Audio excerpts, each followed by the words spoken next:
Chloe was cornered in the alley behind the school by Kyle and his friends. Trying to save her, I got in a fight and accidentally crippled him. But in court, she lied. She committed perjury and helped send me to prison for 10 years on an aggravated assault charge.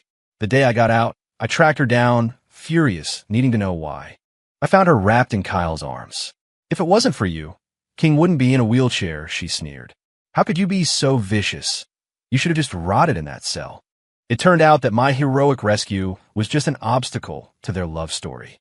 Blinded by rage, I opened the gas line. I took them with me. When I opened my eyes again, I was back on that day. The day Chloe was cornered in the alley. "Leo, let's walk home together after school." I was sitting in the back of the classroom, staring in a daze at a vibrant, smiling Chloe Vance.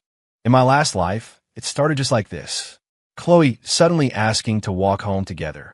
It ended with Kyle Kingston and his crew trapping us in the alley.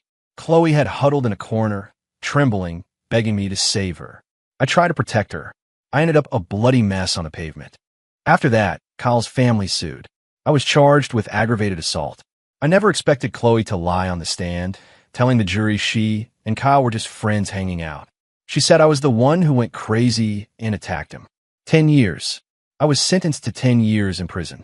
When I got out, I found her and Kyle living together, and all they had for me was scorn. "If it wasn't for you, I would have gotten together with King ages ago," she'd said. "We were just trying to teach you a lesson. How dare you hurt him?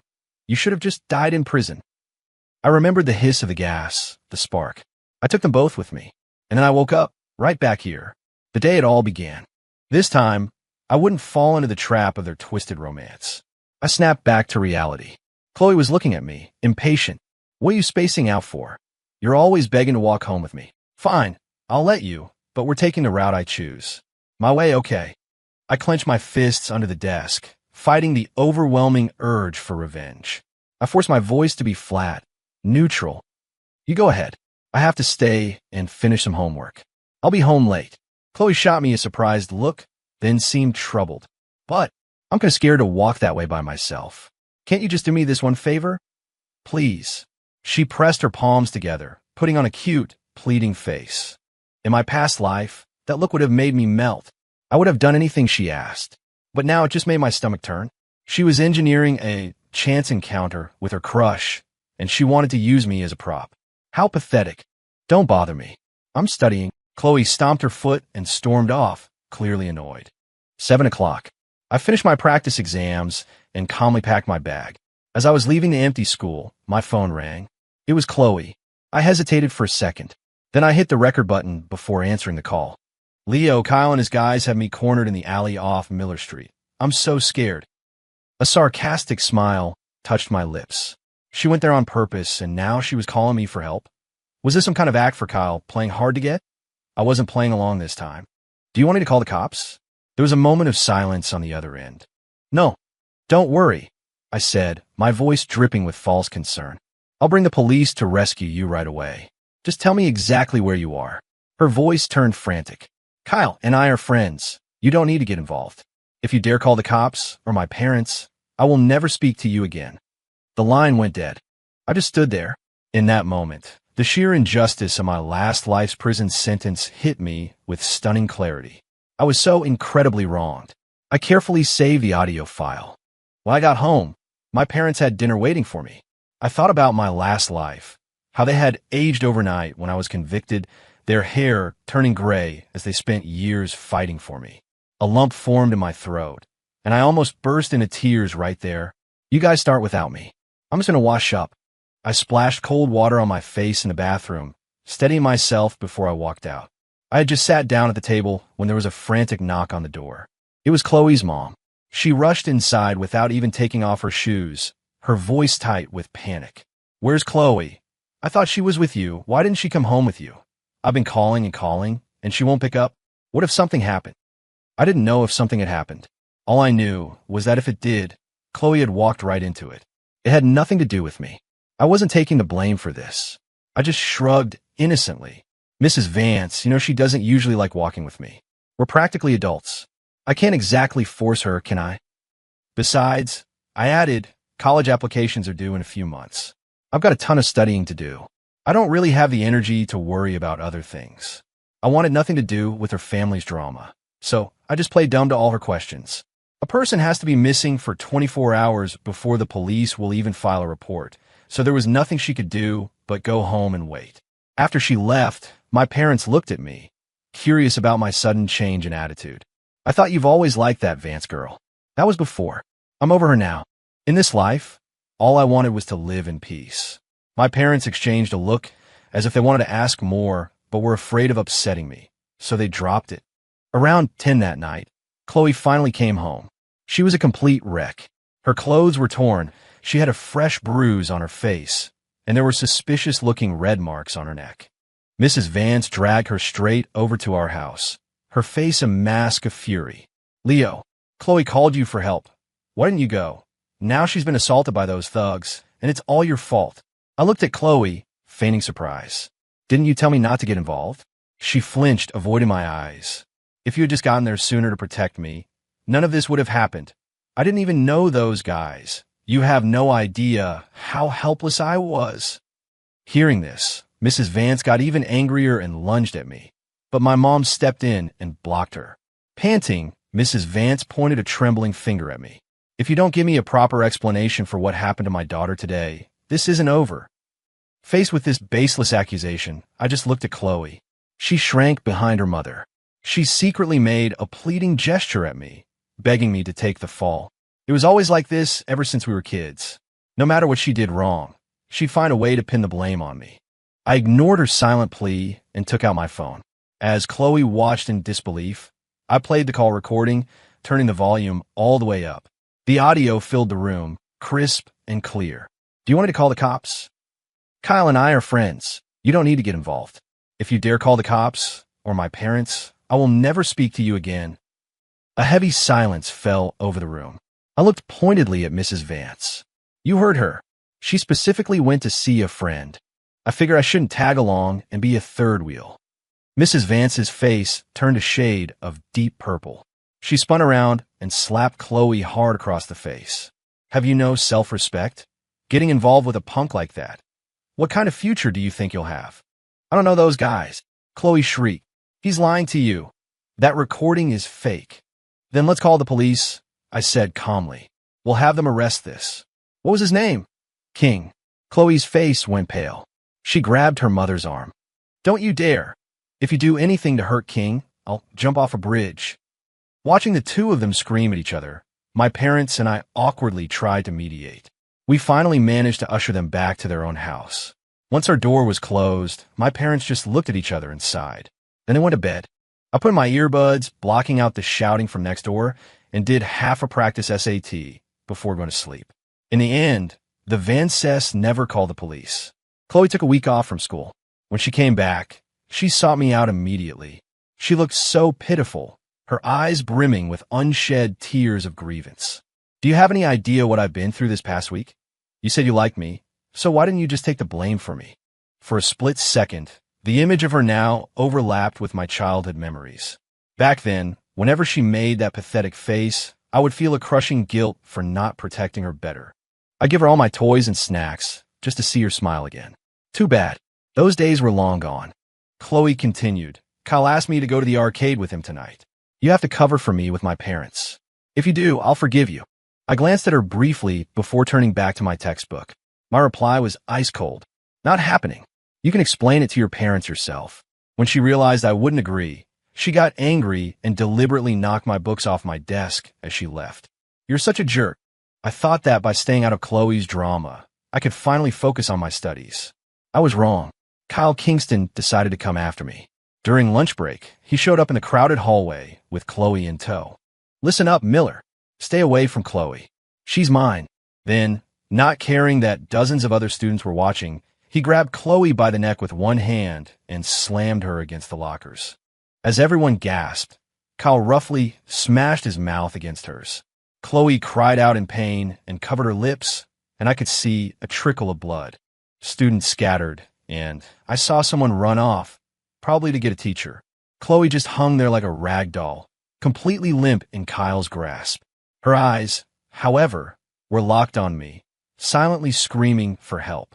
Kyle smirked at me, a taunting, possessive look on his face. But you didn't know. This is how she likes it. Rough. I didn't react with the anger he expected. I just gave them a detached look. Yeah, well, congratulations. You two deserve each other. Seeing that he couldn't get a rise out of me, Kyle felt like he'd lost face. He spun around and punched the locker next to Chloe's head, hard. The metal dented with a loud bang. You think you can compete with me? He snarled. I glanced at his trembling, bleeding knuckles. I was done watching their little performance. Without another word, I turned and walked away. Behind me, I heard Chloe's concerned voice. Oh my God, your hand is bleeding. We need to get you to the nurse's office. I seriously couldn't figure out what he was trying to prove. Someone had reported the incident, and the dean of students came to our class to investigate. Chloe, you don't need to be afraid, the dean said gently. The school will support you. We won't let any student bully another. A few girls from our class also gathered around to comfort her. It's okay. You can just tell us the truth. But to everyone's surprise, Chloe flatly denied everything. I wasn't being bullied. We were just messing around. You guys should really mind your own business. So it was true. She really didn't mind being treated like that. In the end, the school dropped the matter. Soon, rumors started flying that Chloe and Kyle were officially dating. While the rest of us were cramming for finals, Chloe started skipping class frequently. She dyed her hair a garish shade of red and started wearing heavy lipstick. She was starting to look like a stereotypical delinquent. Our homeroom teacher, not wanting to see her throw her life away, called her parents in for a conference. That evening, Mrs. Vance was knocking on our door again. Hey there, future in-laws. I wasn't surprised by the term. When we were little, our parents always used to joke about it, calling each other in-laws. But ever since Chloe got older, she hated it when people linked us together.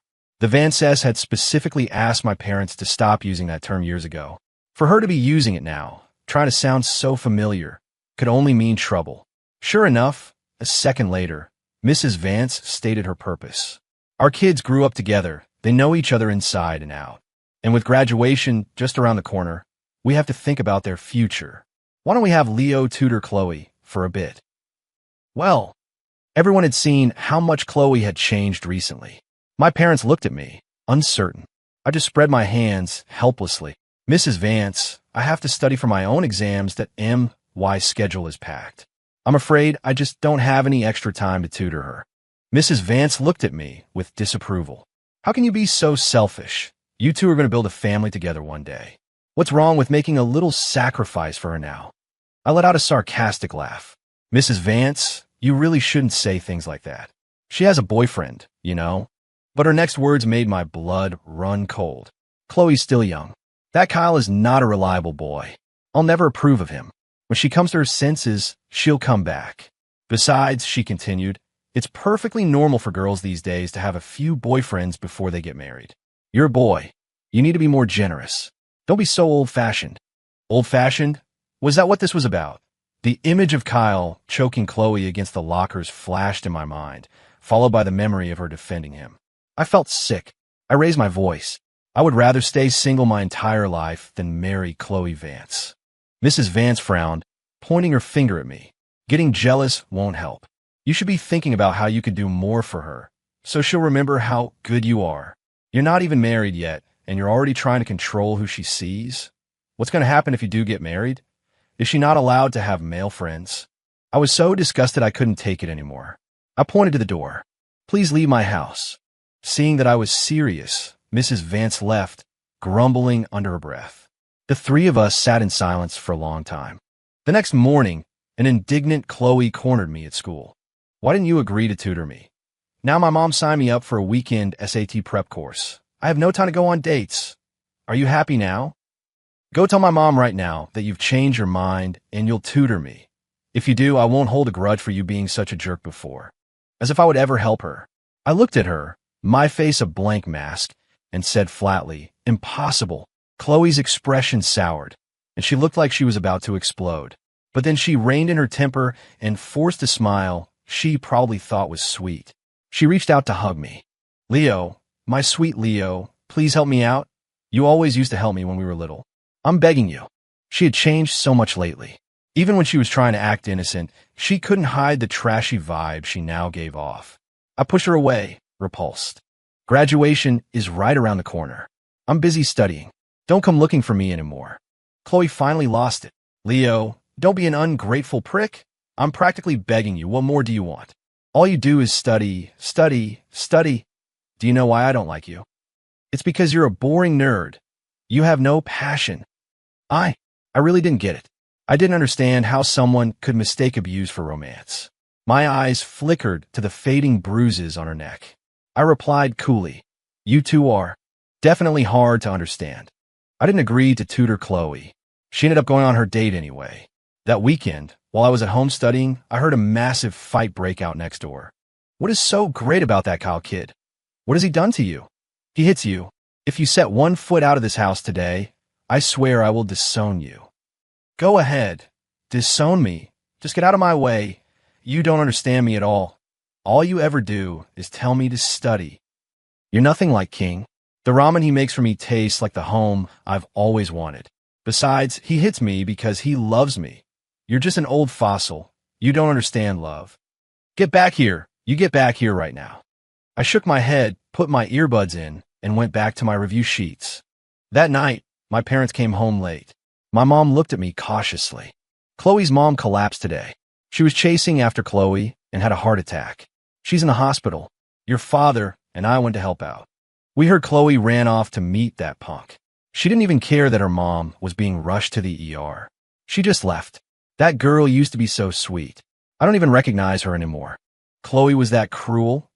I was stunned for a moment, a flicker of sympathy rising within me. But then I remembered Mrs. Vance and her unreasonable demands, and the feeling vanished.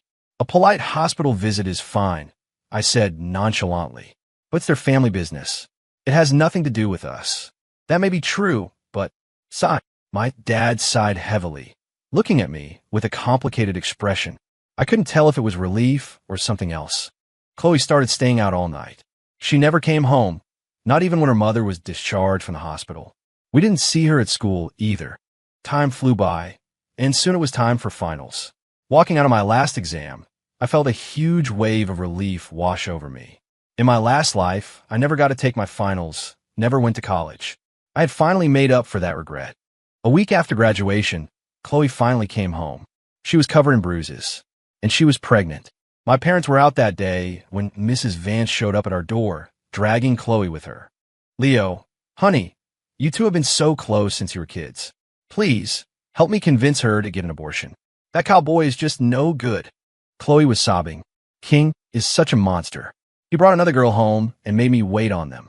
If I complained at all, he'd hit me. He doesn't even care about the baby. Her eyes were dark and sunken. There were scratch marks on her chin, and her once clear eyes were bloodshot. She radiated the bitter energy of a wronged woman, and she seemed to truly hate Kyle. But I knew this was just for show. Otherwise, why wouldn't she get the abortion?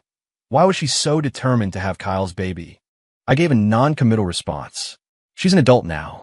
She has the right to make her own decisions about her life. Chloe's eyes lit up. See, Mom? Leo isn't an old-fashioned fossil like you. I already agreed to break up with Kyle. You trying to force me to get an abortion is going too far. Chloe argued with self-righteous conviction. It's my body, my choice. I'm choosing to have this baby because it's an independent little life. He's a gift from God. No one has the right to kill him. Mom, didn't you raise me to be kind? How can you be so cruel now?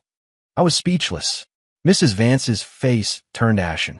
She clutched her chest, her hand trembling as she pointed at Chloe. You ungrateful child. Are you trying to kill me? Chloe seemed to have completely forgotten her own misery, her voice now filled with a disturbing maternal glow. Mom, can you feel the little life in here? Here, feel. She grabbed her mother's hand and pressed it against her own stomach. Mrs. Vance flinched, her face growing even paler. My pills. Go get my pills now. It seemed Chloe was genuinely heartbroken this time. Several times, I saw Kyle standing downstairs from her apartment, looking like a wreck, calling her phone over and over, only to be rejected. All he could do was leave a stream of desperate voice messages. Chloe, I'm so sorry. That other girl meant nothing to me. I can't live without you. I'll prove it to you in my own way. One day, as Chloe was coming downstairs, Kyle in front of her smashed the glass window of the security guard booth with his bare fist. His hand was dripping with blood, but his voice was full of deep emotion. Chloe, I told you I'd prove it to you. I did it. I was sitting on a bench nearby, trying to catch a breeze. I leaned over to the security guard. Hey, is that glass bulletproof? I asked quietly. The guard looked baffled. This ain't a bank, kid. Why would it be bulletproof? I sank into thought. So what exactly was he trying to prove by punching it? The guard was just as confused. Beats me, but I know we've got a security camera right there. That kid isn't going anywhere. While I was trying to figure it out, Chloe had already run over to Kyle, her voice full of anguish. King, you idiot. Why would you do that? You could just tell me you love me. Why do you have to prove it like this? Kyle's face was resolute. Dummy, I told you, I had to prove it to you in my own way. The security guard and I just stared at each other. So, this was a grand romantic gesture. What a unique approach. The two weirdos were on the same wavelength again. They instantly made up. Just as they were about to head to the hospital to get his hand treated, the security guard stepped forward at the perfect moment. That'll be $200 for destruction of community property. After paying the fine, Kyle noticed me standing with the guard. He shot me a death glare. Wow, this violent moron was actually trying to intimidate me. Fine. The debt from my past life had to be settled anyway. I got a burner phone. I contacted a guy I knew from my time in prison. He was in for running illegal gambling rings and loan sharking. For dealing with a piece of trash like Kyle, he was the perfect man for the job. With everything arranged, I snapped the burner SIM card in half and flushed it down the toilet. All I had to do now was wait. There was still plenty of time before college started, so I went on a trip with some friends for a few days. Chloe was constantly posting on her Instagram story. Everything happens for a reason. The picture was of two hands tightly clasped, both wearing rings woven from grass. I silently liked the post. A message from her popped up almost immediately. Hey Leo, King is starting a new business. It's a real moneymaker. Do you want to invest? What kind of money-making scheme could that simple-minded psycho possibly cook up? I'd heard from classmates that Kyle had gotten into gambling lately and had lost a lot of money. He was trying to scam cash from everyone he knew to feed his addiction. I knew my plan was finally working. A smile crept onto my face as I slowly typed my reply. Hope you guys get rich. I'm broke, so I'll sit this one out. Just then, my mom called, her voice hesitant. Something's happened with the Vance family. Why don't you stay on your trip for a few more days? Don't come back just yet. I reminded her that if the Vances asked to borrow money, she should absolutely refuse. After hanging up, I felt a sense of profound peace. They were finally walking, step by step, into the abyss they had dug for themselves. This was their true destiny. I had just sped up the process. I stayed away for another week before returning home. I bought groceries and cooked a nice dinner for my parents. They didn't get home until after dark, looking exhausted. They were surprised to see I had cooked, and over dinner, they told me what had happened over the past 2 weeks. A few days after you left, that Vance girl stole her parents' life savings. Said she was giving it to her boyfriend as startup capital for his business. Her mom ended up back in the hospital from shock. When her dad heard, he took emergency leave from his job to come back. The day he got home, he collapsed too. Now, no one knows where Chloe and that boy are. They're not answering their phones. She put both her parents in the hospital. I thought of the sappy posts on Chloe's Instagram and couldn't help but find it ironic. She had probably blocked her family from seeing her stories. The elder Vances were eventually discharged. To thank my parents for their help, they invited us over for dinner. Just as the food was being served, Chloe finally came back. She was in rags, looking absolutely wretched. It was obvious she had been badly beaten. She fell to her knees, sobbing, in front of her parents. Mom, Dad, I was wrong. I shouldn't have stolen our money for that animal. He's not even human. He took my money and gambled it all away, and when he lost, he came home and beat me. Oh, God. Mrs. Vance was trembling with rage, but she still pulled her daughter into a comforting embrace. It's okay, you're home now. We can always earn more money. Tomorrow, we'll go to the clinic and take care of the baby. We can start over. Mr. Vance's face was red with anger.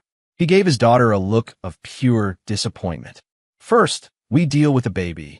I watched silently from the side, with a strong feeling that things weren't going to be that simple. Sure enough, Chloe stubbornly wiped her tears. No, I've decided to have this baby. That's my choice. It has nothing to do with who the biological father is. You don't need to convince me otherwise. Everyone in the room fell silent. My parents pretended to be fascinated by the patterns on the tablecloth. Mrs. Vance expertly popped a nitroglycerin pill and washed it down with her soda. Mr. Vance's face turned a dark, angry purple. His lips trembled for a long time. Finally, he slumped in his chair. Leo, honey, I'm so sorry you all had to see this. In the end, we never ate dinner. My mom gave us a subtle signal, and our family politely excused ourselves and left. Back in our own apartment, my parents sighed. That Chloe, she's really gone down the wrong path. But at least she sees the truth now.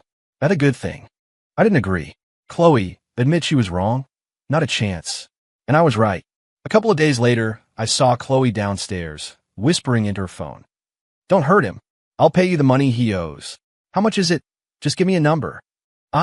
Chloe saw me, and her eyes lit up. Leo, the debt collectors have King. Will you come with me? Please. And can you lend me $20,000? If they don't get the money, they're going to hurt him. I laughed scornfully. What does him getting hurt have to do with me? Besides, I don't have any money. Chloe replied without a second thought. That's easy. Just ask your parents to borrow it from someone. They love you so much, they'll definitely do it if you ask. If that doesn't work, you can just take out a loan. The entitled way she said it sent a chill down my spine. Why don't you take out a loan? I can't pay it back, and I'm pregnant. How can you ask a pregnant woman to take out a loan? Leo, please. You've always helped me, ever since we were kids. Please, just tell me one more time. King has hit rock bottom. I'm the only one who can save him. If I rescue him now, I know he'll be good to me forever. You want me to be happy, don't you? She started moving closer, and I felt a wave of nausea. I quickly backed away and said coldly, Stay away from me, and don't even try that routine on me. Chloe froze, a flicker of humiliation on her face. Fine, I'll figure out the money myself. But, will you just come with me? I'm scared to go alone. Go with her? If I went with her, she'd sell me out in a heartbeat.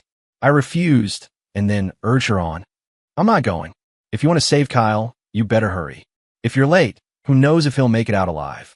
As expected, Chloe immediately ran back into her building in a panic, probably to get money. The next morning, Mrs. Vance came to our door with tears in her eyes, asking if we knew where Chloe was. She took the deed to the house. I'm sure she wouldn't help that good-for-nothing thug again. I don't dare tell her father. I just told him she went out with friends. I don't know how long I can keep this up. My mom spent a long time comforting her before she finally left. Seeing the Vance's miserable state, I felt not a single shred of pity. In my last life, Chloe told her parents the truth about what happened, but they did nothing. They sat back and let me get convicted for a crime I was manipulated into. Feeling sorry for them would be a betrayal of the person I was in my past life. Chloe didn't succeed in rescuing Kyle. Instead, she got trapped herself. Before long, an explicit video started making the rounds in our old high school group chat. The woman in the video was Chloe. A group of masked men were doing unspeakable things to her. And one of them was Kyle. I recognized him by the scar on his hand. After that scandal broke, a permanent cloud of gloom settled over the Vance household. Mr. Vance quit his job and just lay around the house all day. Mrs. Vance started wearing a mask and sunglasses whenever she went out. She wouldn't even haggle at the farmer's market anymore. My college acceptance letters came in. I had done exceptionally well and got into a great local university, which meant I could come home on weekends to be with my parents. In this life, I was going to be there for them. At my graduation party, Mrs. Vance came alone to give a gift. Future in-laws. She began. My mom gently cut her off with a smile. The kids were never meant to be. I think it's best if we parents don't get involved. In that instant, I saw the last glimmer of hope die in Mrs. Vance's eyes. Not long after I started college, the bank foreclosed on the Vance's house. A friend from high school told me what happened. The loan sharks had actually let Chloe go a while ago, but she refused to go home. Kyle was pimping her out to a group of guys every day, living off the money she made. But with her pregnancy becoming more and more obvious, that line of business wasn't going to last much longer. My friend warned me to be careful, saying that Kyle was looking for me. That malicious idiot. He was still obsessed with setting a trap for me. Sure enough, Chloe came to find me on campus. Her appearance had completely changed. Her hair was dyed back to its natural black, the piercings were gone, and even the stick-on tattoos had been scrubbed clean. She looked just like she did in high school, innocent and pure. She gazed at the beautiful campus and the energetic students, a wistful look in her eyes. Leo, if I hadn't taken a wrong turn back then, do you think I could be like them? My eyes drifted to her slightly rounded belly. I was silent for a moment before offering a faint smile. As long as you realize you've made a mistake, it's never too late to get back on the right path. You still have your family. It's not impossible to start over. Chloe paused, her eyes turning a little red. She turned as if to leave, but stopped just before the campus gates. She looked back and held out a hotel key card to me. Kyle and I broke up. If you still like me, come find me tonight. 10 o'clock. The moment I took the key card, my heart turned to ice. She was still trying to destroy me. I had no reason to feel sorry for her anymore. As Chloe walked away, I calmly pulled out my phone and dialed 911. Hello, I'd like to report an extortion scheme. A criminal organization is targeting me, and I need help. 10 o'clock that night. A hotel room. The police found hidden cameras in the room and arrested several thugs in the adjacent room, including Kyle Kingston. Given his prior offenses, Kyle was sent directly to county jail. The arresting officer told me he was looking at 3 to 4 years. Easy. As for Chloe, because she was pregnant, she was let go with a stern warning after being questioned. But as she was leaving the police station, she missed a step and tumbled down the stairs, falling unconscious on the spot. There was a pool of blood on the ground. It looked like the baby was gone. I didn't go near her. I just informed a police officer and turned to leave. The officer seemed to understand. After all, Chloe tried to set me up. Not everyone is capable of turning the other cheek. 2 weeks later, just after being released from the hospital, Chloe called me. She immediately launched into a tirade, blaming me for not walking with her down that alley. My life is ruined, and it's all your fault. How could you be so cruel? Wasn't killing me in our last life enough for you? Now you had to ruin this one for me too. So, she remembered. She had awakened the memories of her past life. Let's meet, I said coolly, and hung up. We met at a coffee shop. Last time, I helped you, I stated calmly, and you lied on the stand and sent me to prison. This time, I didn't help you. It seems perfectly logical, doesn't it? Chloe glared at me, indignant. In our last life, Kyle loved me. It was perfect. It's all your fault for changing our destiny. That's why my life is so miserable now. I was reborn, and all I did was refuse to get involved in their toxic relationship. And her miserable life was somehow my fault. I stared at her, my gaze cold. Kyle is the one who treated you like garbage. He's the reason your life turned out this way. What does it have to do with me? Chloe looked confused for a second. But why didn't he torture me in our last life? I recalled the events of my previous life and answered her with dead serious honesty. That's because in our last life, I crippled him. He was always a monster. But once he was disabled, he couldn't hurt anyone anymore. He had to rely on you to survive. Of course, he wouldn't dare treat you badly. Chloe tilted her head, thinking it over, and then her eyes widened in a moment of sudden, horrifying realization. So you're saying there's only one reason my life is so miserable, and it's because in this life, Kyle isn't disabled yet.